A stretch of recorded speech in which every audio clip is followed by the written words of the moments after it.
na panahon na ring pinaglalaban ang pagkakasala na hindi mo dapat pagdusahan. Mga bagay na wala ka namang dapat kinalaman. Hiling ay makamtan na ang tunay na kalayaan. Tinuturing na mali kahit wala kang kasalanan. Lahat ng tama mo sa kanila ay kamalian. Nag-iisang sigaw mo ay kailan pakikinggan. Sana ay makamtan na ang tunay na kalayaan.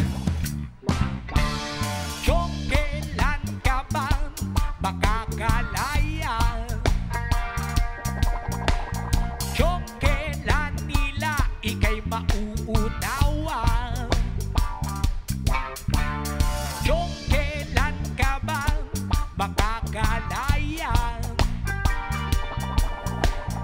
kung kailan sila sa'yo maniniwala.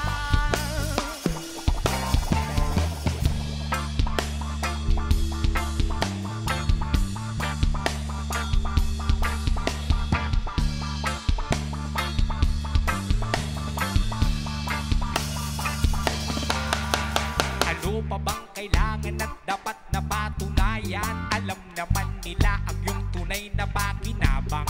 Ibulat ng mga matang nagbubulag-bulagan. Panahon na para ibigay sa'yo ang